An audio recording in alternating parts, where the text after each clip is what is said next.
well, pushing the Fed aside, the Trump rally taking back the markets after the first rate hike in a year as the Dow continues charging towards 20K. Joining me now is Steve Cortes, BGC Partners Chief Strategist, and Liz Peek of the Fiscal Times. Good to see you both. Steve, the market, I think, is looking for some follow-through for the campaign promises from Donald Trump.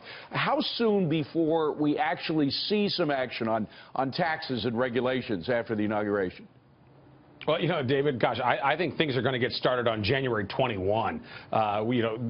It's almost already as if Donald Trump is the president of the United States, and I think markets are certainly acting that way. So my honest guess, though, in terms of real policy changes, I think we can see them in February or March at the latest. We control both houses of Congress. And by the way, listen, the onus is on us. I'll be the first to say that. As much as I'm very happy that we won, and I worked very hard for the campaign, and as much as we should celebrate that we won, the onus is on us. When we have the White House and both houses of Congress, we need to deliver regulatory and tax reform immediately. But, Liz, it's not going to be without resistance. We've already had some warning signs from Republicans, of all people. McConnell suggesting we got to worry about the deficit before taxes, perhaps.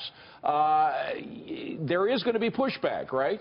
Absolutely. The devil's in the details. But I think what's exciting is, look, let's not forget that for months and months, actually years, everyone thought that a rate hike was going to kill the bull market. That was sort of the assumption, that you wanted to be in equities until rates started to go up. This market is basically going to blow through not only a rate hike, but also advisory from the Fed that they're going to be more aggressive than expected. And by the way, yes, policy is going to take a little while to wind out. There's no question about it, though I agree that on day one, they're ready to go from everything I hear. But already you have the rig count up. You have manufacturing sentiment rising. Home builder expectations, the highest it's been in many, many years. There are so many positive factors. Rail car loadings are up. I mean, it's really kind of crazy that there's so much already going on just because of a sentiment shift. Exactly. I think what you're speaking to there is so important, which is the psychology. The policies are crucial, absolutely, but it's also the psychology. Yes, it's a sense of optimism. And the economy largely thrives on confidence, on optimism, and it's out there. And I'll tell you this, I live in Chicago, which is a pretty blue state, so I know a lot of people here who didn't like Donald Trump as a candidate and don't necessarily support him politically. But when I talk to business owners, wow, are they excited. They really believe that we can hire people and invest. Which brings us nicely to our next topic, my friends. No faith in the establishment. 57% of people trust the markets and private businesses will be the reason for the improving economy, compared to 24% who believe that government and politicians will drive the economy. That is according to the latest Fox News poll. And Liz, I would ask you, what are those 24% thinking? The 24% who think the government can make things better in terms of the economy. Yeah, that group is sort of in the minority at this point. Look, we've had 8 years of the government aficionados trying to do this, and it hasn't worked. The amazing thing about the Obama White House is they never reached out to the business community. They never said, hey, our major priority here is creating jobs. How can you help? Look at what Trump has done, even yesterday, meeting with the tech guys, you know, people who clearly have not in his column over the last year or two. And he's saying, look, this is what we want to do. We want to boost the economy.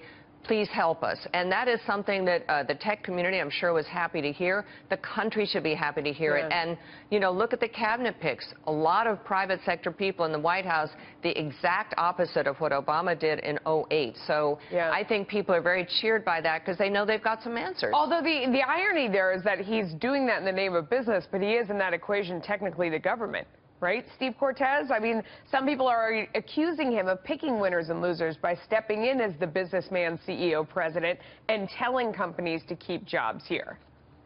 Sure, but you know what he's doing there, and he's fulfilling the campaign promise, which is that he's going to fight for Main Street. Multinational corporations have had it pretty well, quite frankly, under this administration and the last one, for that matter, but the average American worker hasn't. And so what he's saying is, I have the taxpayers back in terms of overspending, for instance, with superfluous or outrageous spending programs within the defense budget.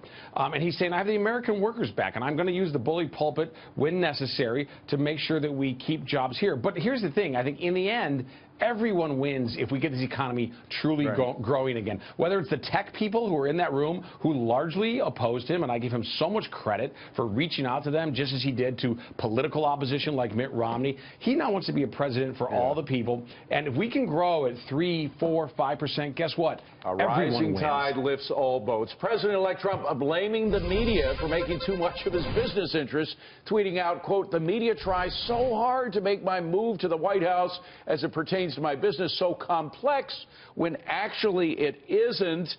This is the latest Fox News poll shows 52% of people believe Trump will put his business interests over the interests of the American people. Liz, Americans voted for an active businessman. There's bound to be some conflict of interest at some point, is there not? Absolutely. And look, as much as many of us sort of wish he would sort of dumb down the Twitter account, the truth is this is the way he reaches out to the American people and bypasses the media. And the more that the media piles on him on this topic and others, the more he's going to go around them directly to people who, by the way, for the most part, kind of take his side in these issues. So this case, look, he's going to have to figure out how to separate himself from his businesses. There's no question.